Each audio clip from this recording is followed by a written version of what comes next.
সুপ্রিয় দর্শক, আসসালামু আলাইকুম। আমরা কিন্তু আবারও আপনাদের সাথে যুক্ত হয়েছি আজকে এই জাতীয় প্রেস ক্লাবের সামনে থেকে। সরাসরি আপনারা দেখতেছেন কথা কম চ্যানেল থেকে। এখানে কিন্তু এখনও সেনাবাহিনী, অসংখ্য সেনাবাহিনী মোতায়েন রয়েছে নিরাপত্তার সাথে। তারা এখনও কিন্তু এখানে অবস্থান করতেছেন। এখানে কিন্তু আমরা যেমনটা জানি যে বিগত ফ্যাসিস্ট সরকারের আমলে যারা চাকরিচ্যুত হয়েছিলেন তাদের চাকরিতে পূর্ণবহাল এবং তাদেরকে চাকরিতে আবার ফিরিয়ে নেওয়ার যে দাবি, সেই দাবিতে কিন্তু এখানে চাকরিচ্যুত সেনা কর্মকর্তারা তারা কিন্তু এখানে আন্দোলন কর্মসূচি দিয়েছিল। সেই আন্দোলন কর্মসূচিকে কেন্দ্র করে কিন্তু এখানে অসংখ্য সেনাবাহিনী আমরা যেমনটা দেখছি যে মোতায়েন করা হয়েছে। এখানে নিরাপত্তার স্বার্থে তারা কিন্তু এখানে অবস্থান করতেছেন। সেই সকাল থেকেই কিন্তু তারা এখানে, আমরা যেমনটা জানি, দুপুর দিকে ঠিক সেনাবাহিনীর গাড়ির নিচেই কিন্তু চাকরিচ্যুত সেনা কর্মকর্তা তিনি কিন্তু প্রাক্তন সেনাবাহিনীর গাড়ির নিচে শুয়ে পড়েছেন এবং তার চাকরি পূর্ণবহালের দাবি জানিয়ে তিনি কিন্তু সেনাবাহিনীকে বলতেছিলেন, হয়তো আমার চাকরি ফিরিয়ে দেওক, না হয় আমাকে গাড়ির নিচে আমাকে মেরে ফেলা হোক, এমনটা দাবি তিনি করতেছিলেন। এবং তারপরেই কিন্তু আমরা দেখতে পাচ্ছি এখানে অসংখ্য সেনাবাহিনী কিন্তু উপস্থিত হয়েছেন জাতীয় প্রেস ক্লাবের সামনে এবং তাদের এই উপস্থিতি জানান দিচ্ছে যে কি পরিমাণ এখানে সংঘর্ষ হওয়ার সম্ভাবনা ছিল। এবং আমরা যেমনটা জানি যে ঠিক দুপুরের দিকে কিন্তু কিছুটা বিশৃঙ্খলা সৃষ্টি হয়েছিল। সেটাকে কেন্দ্র করে কিন্তু এখানে প্রায় 2 শতাধিক সেনা কর্মকর্তা, প্রাক্তন সেনা কর্মকর্তা কিন্তু এখানে উপস্থিত হয়েছেন এবং নিরাপত্তার স্বার্থে তারা কিন্তু এখানে এখন পর্যন্ত অবস্থান করতেছেন। তারা কিন্তু যেমনটা আমরা জেনেছি যে আমরা কিছুক্ষণ আগেই ঠিক চাকরিচ্যুত সেনাকর্মীদের ফ্যামিলির সাথে কথা বলতেছিলাম। তাদের যে ছোট ছোট কারণে চাকরি ছিনিয়ে নেওয়া, যে ভুলবশত উপর কর্মকর্তার কাছে মেসেজ চলে যাওয়া, সেটাকে কেন্দ্র করে চাকরিচ্যুত করে দেওয়া এবং সেটাকে যাচাই বাছাই বা ভেরিফাই করার সুযোগ না দিয়ে যেই চাকরি নিয়ে নেওয়া, সেই ক্ষমতার অপব্যবহারকে তারা কিন্তু দায়ী করতেছেন এবং বলতেছিলেন যে চাকরি হারানোর পরে তারা কিন্তু তাদের ফ্যামিলি থেকে তারা বিগত 2 বছর ধরে কিন্তু তারা বাহিরে অবস্থান করতেছেন এবং সমাজের যে মানুষ তাদেরকে অপমান এবং লাঞ্ছিত আকারে দেখছে, সেটাকে তারা কিন্তু কোনোভাবেই এড়াতে পারে না। সেই কারণে কিন্তু ফ্যামিলি থেকে তারা চাকরিচ্যুত হওয়ার পর তারা কিন্তু 2 বছর ধরে ফ্যামিলির সাথে কোনো যোগাযোগ করে না এবং এমনকি আমরা যেমনটা জেনেছি সে চাকরি চলে যাওয়ার কারণে কিন্তু একজন তার জীবন সঙ্গীকে এবং তার ওয়াইফকে কিন্তু সে হারাতে হয়েছে। সাথে সাথে কিন্তু তার ওয়াইফ তাকে ডিভোর্স দিয়ে চলে গেছে এবং এরকম দুঃখদায়ক ঘটনা কিন্তু আমরা কিছুক্ষণ পর্বেই শুনতেছিলাম এক ভাইয়ের বক্তব্যের মাধ্যমে যে তিনি চাকরি হারানোর পরে তার উপর দিয়ে কি ঝড় চলে গেছে। আমরা এখানে দেখতেছি অসংখ্য সেনাবাহিনী এখানে মোতায়েন হয়েছে জাতীয় প্রেস ক্লাবের সামনে। 2 শতাধিক সেনাবাহিনী বলা চলে। এখানে কিন্তু নিরাপত্তার স্বার্থে তারা এই চাকরিচ্যুত যারা সেনা কর্মকর্তা বিগত ফ্যাসিস্ট সরকারের আমলে বিভিন্ন ইস্যুতে, বিভিন্ন কারণে যাদের চাকরি কেড়ে নেওয়া হয়েছে এবং তাদেরকে কোনো রকম কোনো সুযোগ না দিয়ে তাদেরকে সেই ভুল ভ্রান্তিগুলো যাচাই বাছাই না করে সরাসরি যে ক্ষমতার অপব্যবহার করে তাদেরকে চাকরিচ্যুত করা হয়েছিল, সেই প্রেক্ষিতে কিন্তু তারা আজকে দীর্ঘ 1-1.5 বছর পরে কিন্তু তারা এখানে অবস্থান করেছেন তাদের চাকরি ফিরে পাওয়ার দাবিতে। এবং তাদের সাথে কিন্তু তাদের যে ফ্যামিলি কর্মকর্তারা, তারাও কিন্তু ফ্যামিলি মেম্বার যারা বলতে গেলে ওয়াইফ, মা বাবা, তারাও কিন্তু যোগদান করেছেন এবং তারা বলতেছিলেন যে তাদের চাকরি হারানোর পর তাদের ফ্যামিলিতে একমাত্র ছেলে উপার্জন বন্ধ হয়ে যাওয়াতে তাদের সামাজিকভাবে কতটা লাঞ্ছিত হতে হয়েছে এবং তাদেরকে কি নজরে সমাজে মূল্যায়ন করা হচ্ছে এবং একটা চাকরি থাকার সময় তাদেরকে যে মূল্যায়নটা করা হতো, সেই চাকরি চলে যাওয়ার পরে কিন্তু তাদেরকে ওরকম মূল্যায়ন বলতে পারেন এবং সমাজের চোখে যে তারা একটা লাঞ্ছিত, সেটার কারণে তারা কিন্তু তাদেরকে প্রায় দীর্ঘ 2 বছর ধরে কিন্তু ঢাকা শহরে লুকিয়ে রাখার যে প্রচেষ্টা তারা কিন্তু চলমান রেখেছেন। এবং তারা বলতেছিলেন তাদের ওয়াইফ চলে গেছে এবং তাদের ফ্যামিলির উপার্জনের যেই কর্মকর্তা উপার্জন বন্ধ হয়ে যাওয়াতে তাদেরকে কিন্তু সেই লাঞ্ছিত চোখে দেখতেছে। সেই প্রেক্ষিতে কিন্তু তারা আজকে ঠিক দীর্ঘ 1-1.5 বছর পরে এখানে কিন্তু তাদের চাকরি পূর্ণবহালের জন্য এবং চাকরি ফিরিয়ে দেওয়ার দাবিতে কিন্তু তারা এখানে অবস্থান করতেছেন। এবং তারা ইতিপূর্বে কিন্তু স্বরাষ্ট্র মন্ত্রণালয় এবং সরকারের কাছে বিভিন্ন লিখিত আকারে তারা আবেদন করেছিল, কিন্তু সেটা কোনো রকম কোনো রেসপন্স না পাওয়ায় তারা কিন্তু আজকে এখানে কর্মসূচি রেখেছেন ঠিক সকালেই আমরা যেমনটা জানতে পেরেছি। এবং তাদের যেই চাকরিচ্যুত হওয়ার যেই সমন্বয়ক তাকে কিন্তু গতকালকে সেনা প্রধান তুলে নিয়ে গেছে, সেই দাবিটা কিন্তু তারা করেছেন যে আজকের এই মিটিংকে কেন্দ্র করে তাদের যে সমন্বয়ক চাকরিচ্যুত যে সমন্বয়ক তাকে কিন্তু ইতিমধ্যে তাকে অ্যারেস্ট করা হয়েছে, বিনা কারণে তার কাছে দেশীয় অস্ত্র পাওয়া গেছে, এমনটা দাবি করেছেন চাকরিচ্যুত হওয়ার কর্মচারীরা। আমরা কথা বলতেছিলাম কিছু চাকরিচ্যুত হওয়ার সেনা কর্মকর্তাদের সাথে, তাদের দাবি দাবা নিয়ে তারা আমাদের সাথে শেয়ার করতেছিলেন যে এক কর্মকর্তার চাকরি চলে যাওয়ার পরপরই তার ওয়াইফ কিন্তু তাকে ডিভোর্স দিয়ে চলে যায়। এবং এক উপর কর্মকর্তার এক মোবাইলে একটা অনাকাঙ্ক্ষিতভাবে একটা মেসেজ চলে যাওয়ায়, সেই মেসেজ চলে যাওয়াকে কেন্দ্র করে তাকে কিন্তু চাকরিচ্যুত করা হয়। সেই চাকরিচ্যুত করার আগে তাকে কিন্তু কোনো রকম কোনো সুযোগ দেওয়া হয়নি সেটা যাচাই বাছাই করার বা কোনো রকম কোনো, তাকে 3 মাস নজরবন্দি রাখা হয়। তার 3 মাস নজরবন্দি রাখার পর তাকে কিন্তু সেই চাকরিচ্যুত করে দেওয়া হয়। সেই ব্যথিত হয়ে তাকে কিন্তু তার ফ্যামিলি থেকে বের করে দেয়। বের করে দেওয়ার পর সে কিন্তু আজকে 1-1.5 বছর কিভাবে যে ঢাকা শহরে তাকে লুকিয়ে রেখেছেন, আমি তার কাছে জানতে চেয়েছিলাম যে কেন আপনি ফ্যামিলিতে ফিরে যান নাই। সে বলতেছিল যে তার ফ্যামিলি থেকে বের করে দিয়েছে এবং সমাজের যেই আর চোখে দেখা, অসম্মান চোখে দেখা, সেটা তার কাছে অতি মানে এমনভাবে বিবরণ দিয়ে বলছিলেন যে একটা জীবিত গরুর চামড়া খুলে নিলে যেই পরিমাণ কষ্ট, সেই পরিমাণ কষ্ট কিন্তু তার গায়ে লাগে যখন একটা সেনা কর্মকর্তার তার ড্রেস খুলে নেওয়া হয়। সেই ব্যথিত কিন্তু তিনি আমাদের সাথে শেয়ার করতেছিলেন। এবং আমরা কিছু চাকরিচ্যুত ভাইদের সাথে কথা বলতেছিলাম। আমরা আরো বিভিন্ন যে দুঃখদায়ক ঘটনা সেটা কিন্তু আমরা শুনতে পেরেছি ইতিমধ্যে। আপনারা আজকে সরাসরি আমাদের কথা কম চ্যানেল থেকে দেখতেছেন আজকের এই লাইভ। ঠিক জাতীয় প্রেস ক্লাবের সামনে কিন্তু অসংখ্য সেনাবাহিনী ছিল।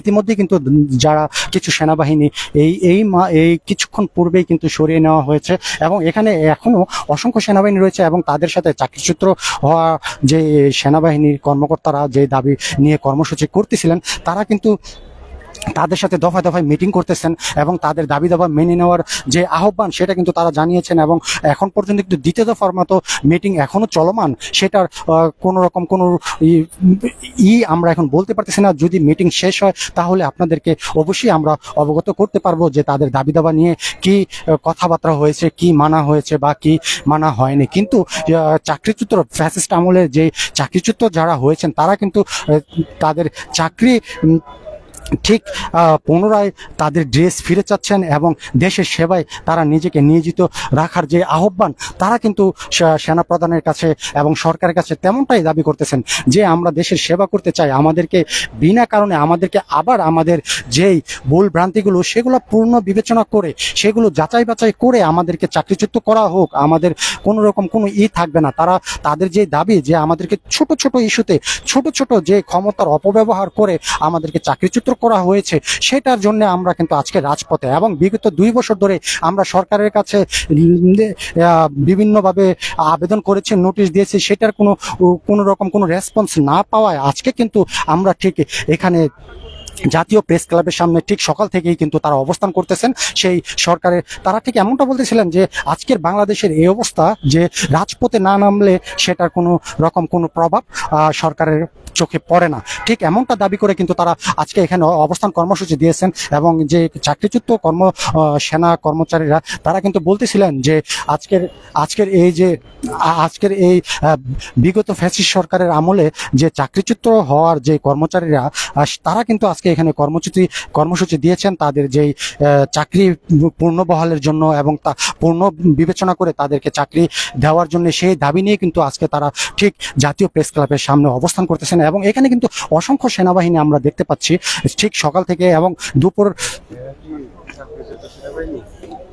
হ্যাঁ, এবং আমরা ঠিক দুপুর থেকে এমনও দেখেছি যে প্রাক্তন সেনা কর্মকর্তারা যখন রাস্তা দিয়ে গাড়ি নিয়ে যাচ্ছিল, ঠিক চাকরিচ্যুত সেনাবাহিনীরা কিন্তু তাদের গাড়ির চাকা নিচে শুয়ে পড়েছিল এবং তাদেরকে বারবার বলতেছিল যে হয়তো আমাদেরকে চাকরি পূর্ণবহাল দেওয়া হোক বিবেচনা সাপেক্ষে, আর না হয় আমাদের উপর দিয়ে গাড়ি চালিয়ে দেওয়া হোক, এমনটা কিন্তু বলে তারা রাজপথে অবস্থান করতেছিল। এবং সেটাকে কেন্দ্র করে কিন্তু এখানে অসংখ্য সেনা বাহিনী মোতায়েন করা হয়েছে এবং নিরাপত্তার স্বার্থে কিন্তু তারা এখানে দীর্ঘ সময় ধরে অবস্থান করতেছেন, আমরা যেমনটা দেখেছি। এবং ইতিপূর্বে কিন্তু অসংখ্য সেনাবাহিনী এখান থেকে সরিয়ে নেওয়া হয়েছে, যারা হয়তো লাঞ্চ বিরতি বা যারা তাদের টাইম মেনটেন করার জন্য, এবং পরবর্তীতে কিন্তু আরও অসংখ্য সেনাবাহিনী চেঞ্জ করা হয়েছে এবং তারা তাদের নিরাপত্তার সাথে এখানে কিন্তু অবস্থান হয়েছেন। এবং আমরা যেমনটা জানি জাতীয় প্রেস ক্লাবের ভিতরে দ্বিতীয় দফার মতো চাকরিচ্যুত কর্মচারী সেনাবাহিনীদের সাথে কিন্তু মিটিং চলছে এবং সেই মিটিংয়ে তারা আশাবাদী হয়তোবা তাদের চাকরি পূর্ণবহাল করা হবে বিবেচনার স্বার্থে এবং তাদেরকে পুনরায় তাদেরকে ড্রেস ফিরিয়ে দেওয়া হবে, এমনটা কিন্তু তারা আশাবাদী। এবং তাদের সাথে কিন্তু তাদের ফ্যামিলি মেম্বার, মা বাবা, ওয়াইফ এবং তাদের বাচ্চারাও কিন্তু যোগ দিয়েছেন আজকের এই কর্মসূচিতে। এবং তাদের যে সমন্বয়ক যে রাকিবুল, যে চাকরিচ্যুত একজন সেনা কর্মচারী, তাকে কিন্তু গতকালকে অ্যারেস্ট করা হয়েছে।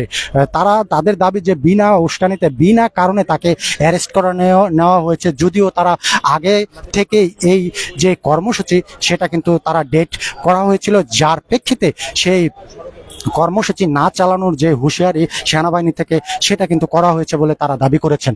আমরা যেমনটা শুনতে পেরেছিলাম এবং আমরা যেমনটা জানতে পেরেছি আপনাদেরকে জানানোর চেষ্টা করতেছি আজকের এই কথা কম চ্যানেল থেকে আপনাদেরকে সরাসরি।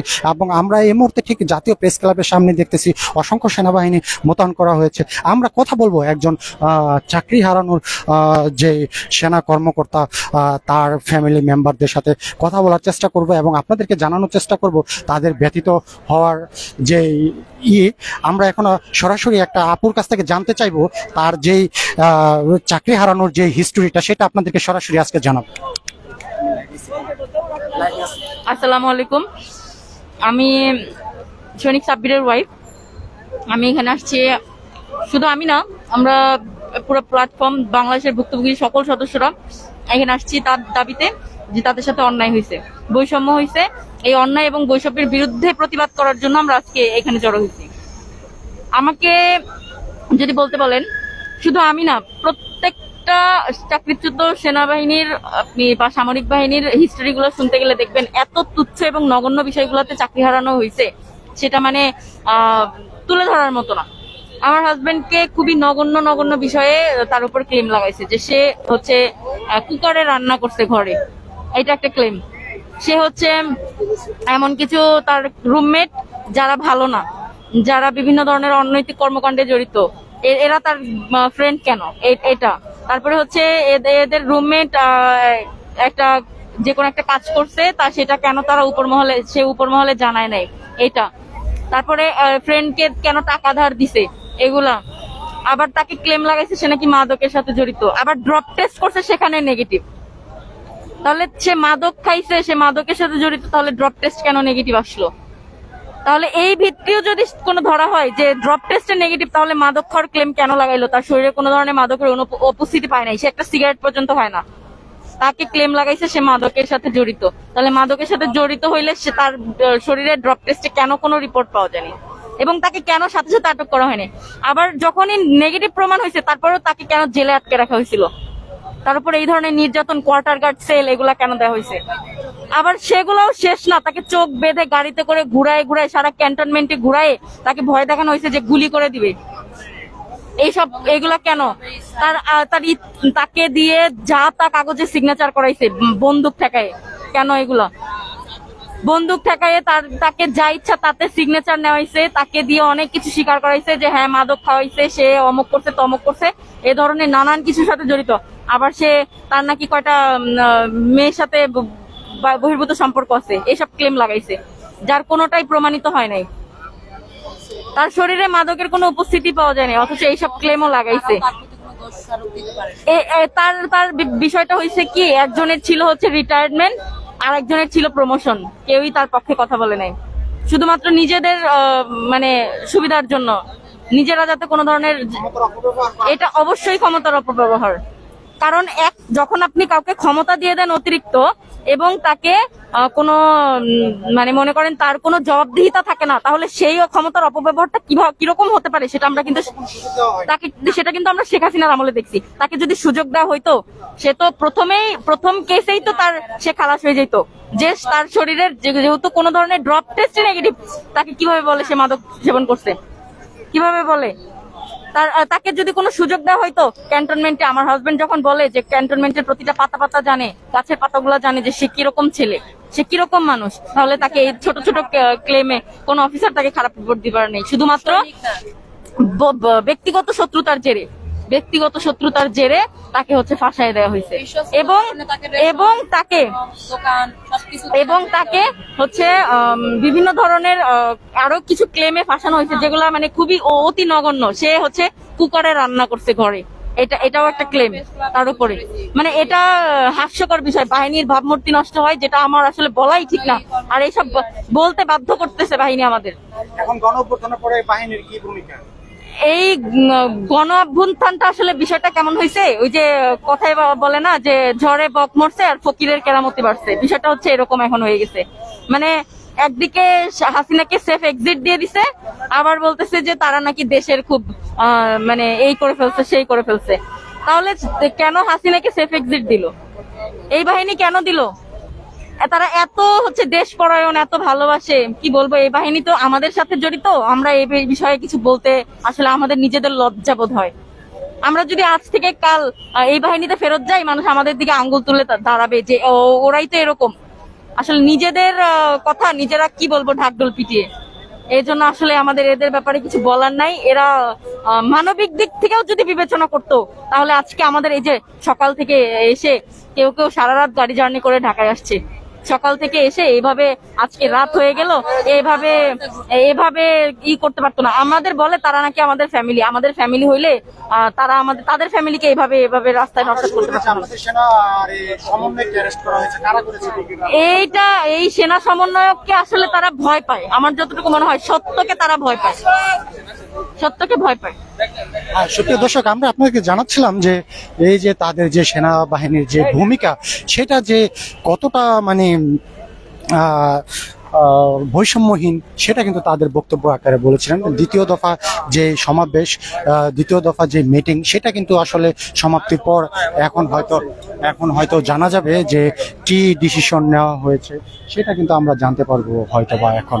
দ্বিতীয় দফার মতো কিন্তু যে আলোচনা, সেটা কিন্তু হয়তো এই মুহূর্তে শেষ হয়েছে এবং আমরা ঠিক আপনাদেরকে জানাতে পারবো যে কি ডিসিশন নেওয়া হয়েছে এবং কি দাবি দাবা মেনে নেওয়া হয়েছে, সেটা কিন্তু আমরা আপনাদেরকে এখন সরাসরি দেখাতে পারবো। এখানে কিন্তু আমরা জাতীয় প্রেস ক্লাবের সামনে অবস্থান করতেছি। এখানে কিন্তু অসংখ্য সেনা মোতায়েন করা হয়েছে নিরাপত্তার স্বার্থে। কোনো রকম কোনো অরাজকতা, অনাকাঙ্ক্ষিত ঘটনা এড়াতে ঠিক বাংলাদেশের সেনা কর্মকর্তারা কিন্তু এখানে অবস্থান রয়েছেন। আমরা আপনাদেরকে শেষে যে দ্বিতীয় দফার যে কি আলোচনা হলো, সেটা কিন্তু আমরা আপনাদেরকে সরাসরি দেখানোর চেষ্টা করব আজকের এই আমাদের কথা কম চ্যানেল থেকে। যে সেনা, আপনারা জানেন যে চাকরিচ্যুত যে সেনা কর্মকর্তারা তাদের যে চাকরি যে পূর্ণবহালের দাবি, সেই দাবিতে কিন্তু দ্বিতীয় দফার মতো আলোচনা শেষ হলো। সেই প্রেক্ষিতে কিন্তু এখন প্রেস ব্রিফিং হচ্ছে এবং কি কি দাবি দাবা মেনে নেওয়া হয়েছে, সেটা কিন্তু আমরা ঠিক জানতে পারবো কিছুক্ষণের মধ্যেই। সেটা প্রেস ব্রিফিং এর মধ্যে কিন্তু জানিয়ে দেওয়া হবে এবং এখন কিন্তু সেই প্রেস ব্রিফিং এর কিছু অংশ আপনাদেরকে দেখানোর চেষ্টা করতেছি। আমরা এখানে আছি, সরাসরি আপনাদেরকে দেখানোর চেষ্টা করতেছি আজকের এই প্রেস ব্রিফিং, যে চাকরিচ্যুত সেনা কর্মকর্তারা যে এখানে অবস্থান হয়েছেন এবং তারপরে কিন্তু এখানে অসংখ্য সেনাবাহিনী এখানে নিয়োগ দেওয়া হয়েছিল নিরাপত্তার স্বার্থে।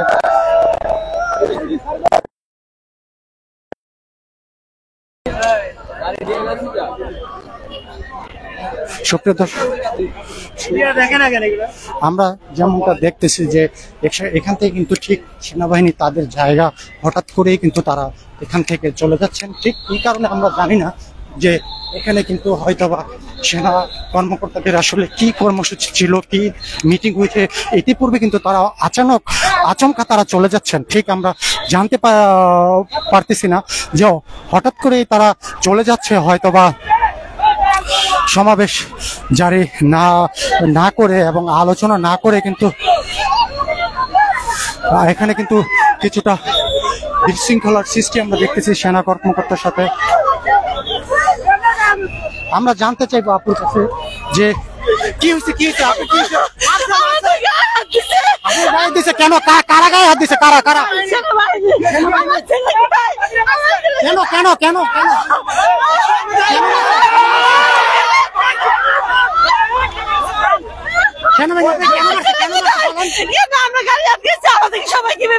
আমাদের কোনো সিদ্ধান্ত না দিয়ে গাড়ি নিয়ে তারা আমাদের উপর দিয়ে আমাদেরকে আপনি কিন্তু সুপ্রিয় দর্শক দেখতে পাচ্ছেন যে সেনাবাহিনী নাকি ওনাকে মারধর করেছে, এমনটা কিন্তু আপনি মিডিয়াতে বলেন আপনার সাথে কি হয়েছে, কি হয়েছে? আমাদেরকে এমন ভাবে সেনাবাহিনীরা লাঠি দিয়ে ধরকে মানুষের ভিতরে পানি আপনি একটু বুঝিয়ে বলেন প্লিজ, মিডিয়াতে একটু বুঝিয়ে বলেন। আমার ছেলেকে বুঝে দেন, আমার ছেলে। সুপ্রিয় দর্শক যেমনটা দেখতেছেন এই মহিলা কিন্তু কি হয়েছে, কি হয়েছে বাবু? তুমি আমাকে হাতে বাড়ি মারছে। কে বাড়ি মারছে? আর্মিরা। আর্মিরা তোমাকে বাড়ি মারছে? কেন কেন কেন? রাস্তা কেন? এই জন্য ছোট বাচ্চাকে বাড়ি মারছে? আমার বাচ্চাকে আপনার সামরিক বাহিনী কে ছিল?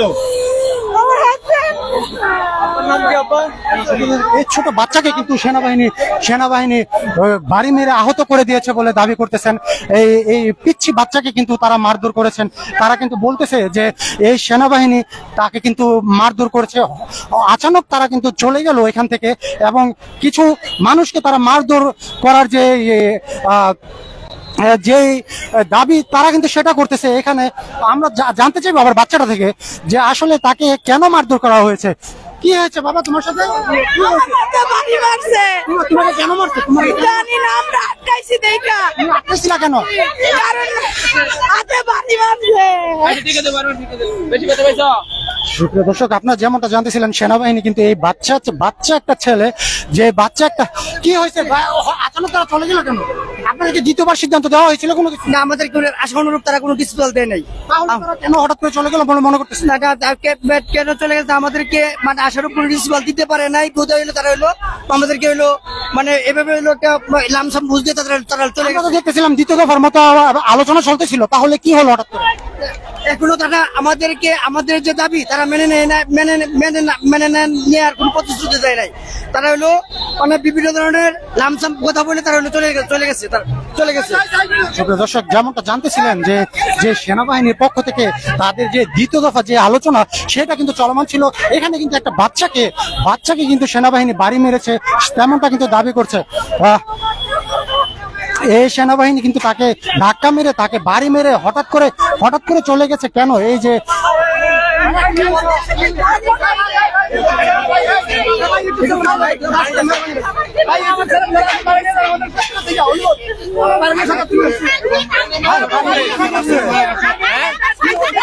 আমার ছেলেকে আপনারা যেমনটা জানতেছেন এই যে সেনা কর্মকর্তা তার ছোট একটা ছেলেকে কিন্তু তারা আহত করে রীতিমতো চলে গেছে আচানক। আর যেমনটা আমরা আপনাদেরকে জানাচ্ছিলাম যে দ্বিতীয় দফার মতো কিন্তু মিটিং চলতেছে, সেই মিটিংকে কেন্দ্র করে তারা যে একটা আলোচনা সেটা কিন্তু তারা না করে আচানক তারা মানে বলা চলে যে মিনিটের মধ্যে তারা চলে গেছে এখান থেকে সব। ঠিক আমরা জানতে পারলাম না যে দ্বিতীয়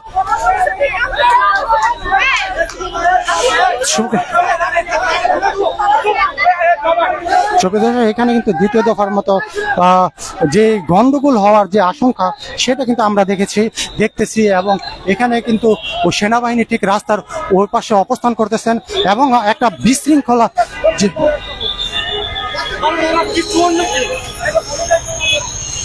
আমরা কিন্তু এখানে আপনাদেরকে দেখানোর চেষ্টা করতেছি এই যে সেনা কর্মকর্তারা কিন্তু আবার আসতেছেন, হয়তো একটা অ্যাটাকিং মুভমেন্টে তারা তারা ফিরে আসবেন বলে মনে হচ্ছে। এবং আমরা যেমনটা দেখেছি এখানে অসংখ্য সেনাবাহিনী কিন্তু রয়েছেন এবং তারা কোন রকম কোনো সিদ্ধান্ত না দিয়ে কিন্তু তারা সামনের দিকে এগিয়ে যাচ্ছেন।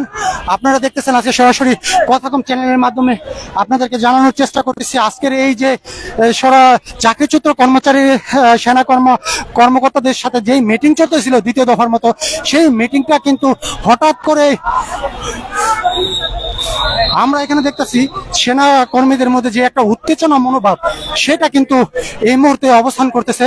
সেনা কর্মকর্তাদের যে উত্তেজনা সেটা কেন বা কিসের জন্য সেটা কিন্তু আমরা জানতে পারিনি।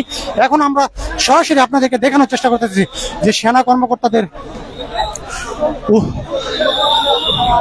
উত্তেজনা এবং সেনা কর্মকর্তারা কিন্তু লাঠি আঘাত খুব পর্যন্ত করতেছে এবং ভিতর থেকে কর্মীদেরকে আমরা আবার তারা কিন্তু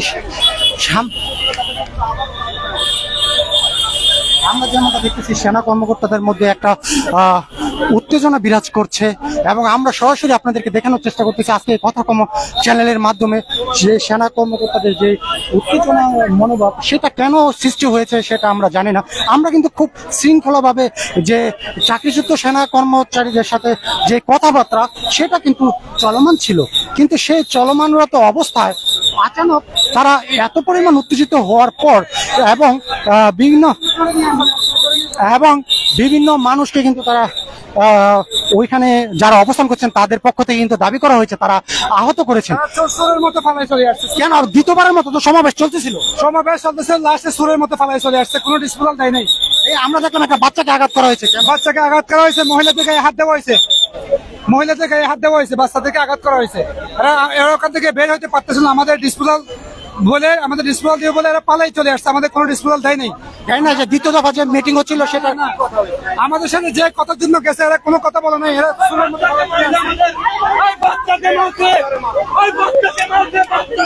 সুপ্রিয় দর্শক, আমরা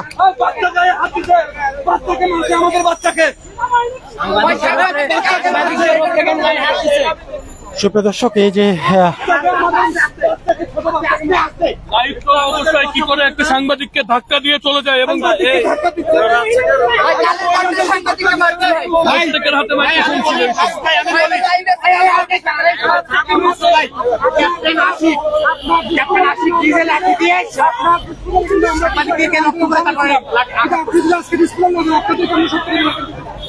সুপ্রিয় দর্শক, আমরা কিন্তু এখানে দেখতেছি যে সাংবাদিককে যে ধাক্কা দেওয়া এবং বাচ্চাকে মারধর করার দাবি বিচার সেটা কিন্তু পুলিশের কাছে দেওয়া হচ্ছে। এখানে কিন্তু পুলিশ কর্মকর্তাদের কাছে বিচার দেওয়া হচ্ছে।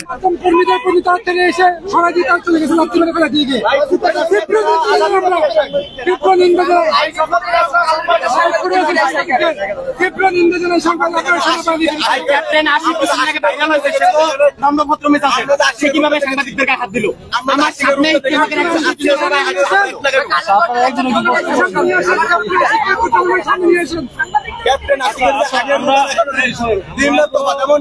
পুলিশ যারা আমরা পুলিশের যারা অথরিটি আমরা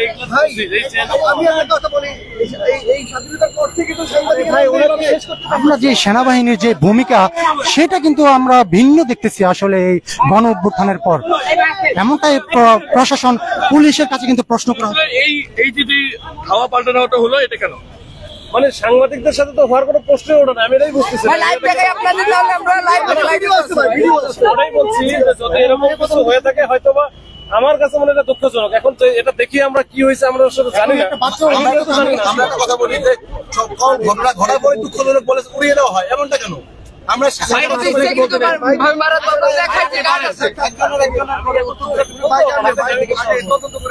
আমি কি এটা আন্দাজ বলতে পারবো? এটা বলে কি হয়েছে এখন আমি কেমন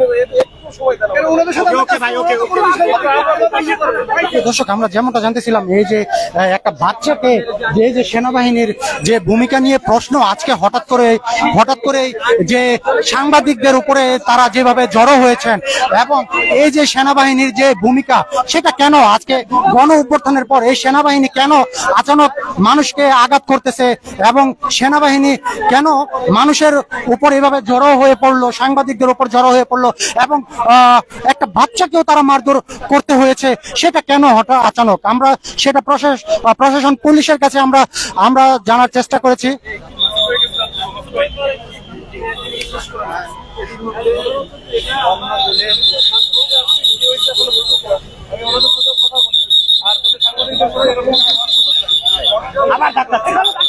আপনি ধাক্কাচ্ছেন কেন? আপনি ধাক্কাচ্ছেন কেন? ডিসি সাহেব কথা বলতেছে, আপনি ধাক্কাচ্ছেন। আপনি এখানে কথা বলতেছেন না? ডিসি সাহেব আপনি ধাক্কাচ্ছেন কেন? কি অদ্ভুত, এত পাওয়ার কই পেলেন? এত পাওয়ার কই পেলেন আচানক? এত পাওয়ার কই পেলেন? এই যে সেনাবাহিনীর যে ভূমিকা, যে সাংবাদিকদের ধাক্কা দেওয়া হচ্ছে এবং সাংবাদিকদের তিনি অ্যাটাকমুখী হয়ে আছে, মানে এই যে আচ্ছা, কি আপনাকে কে মারছে? আমাকে সৈনিক মারছে। সৈনিক মারছে? হ্যাঁ। কেন? কেন মারছে? ওই যে আমরা এখানে যাচ্ছি তাদের রেজাল্ট শোনার জন্য, তারা চলে যাচ্ছে, আমাকে উল্টা মারিয়ে দিয়েছে। একটা বাচ্চাকেও দেখলাম মারলো, কেন? তাকে মারছে, সেখানে আমি বাচ্চাটাকে দেখতে যাই। এবং মহিলাকেও মারা হয়েছে কিনা? হ্যাঁ, মারা হয়েছে। আচ্ছা, আপনাদের মধ্যে তো দ্বিতীয় দফার মতো মিটিং চলতেছিল, আচানক কি হয়ে গেল? প্রধানমন্ত্রী এলোমেলো হয়ে গেল, আমাদের হচ্ছে মিথ্যা আশ্রয় দিয়ে মিথ্যা আমাদের এইভাবে গুন্ডা করে আমাদেরকে এইভাবে মারা হলো। এই যে সেনাবাহিনীর ভূমিকা কি বলবেন আপনি? সেনাবাহিনীর ভূমিকা এটা তো হলো মিথ্যা আশ্রয়, এটা মিথ্যা পুরোটাই। তাহলে আমরা গণঅভ্যুত্থানের পরে এটা মনে হয় এখনো ফ্যাসিস্ট সরকারের। হ্যাঁ, আমরা ফেসিস সরকারের এখনো মনে করো হলো ওই বড় বড় কর্মকর্তারা তারা এখনো আছে আর্মিতে।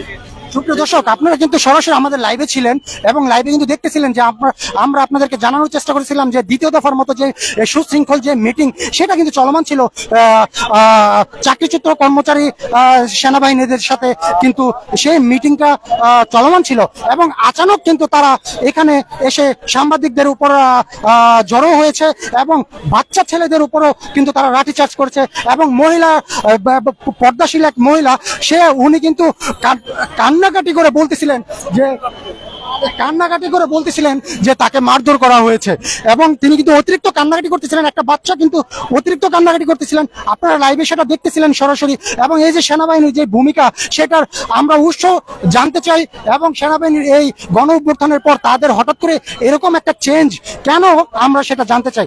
আমরা কিন্তু এখানে দেখেছি যে সুশৃঙ্খল যে সেনা কর্মকর্তা, যিনি ইতিপূর্বে ভাইরাল হয়েছিলেন সোশ্যাল মিডিয়ায়, তিনি থাকা অবস্থায় ঠিক এরকম একটা আচরণ সেনাবাহিনীর পক্ষ থেকে, এটা কিন্তু আমাদেরকে ভাবায়।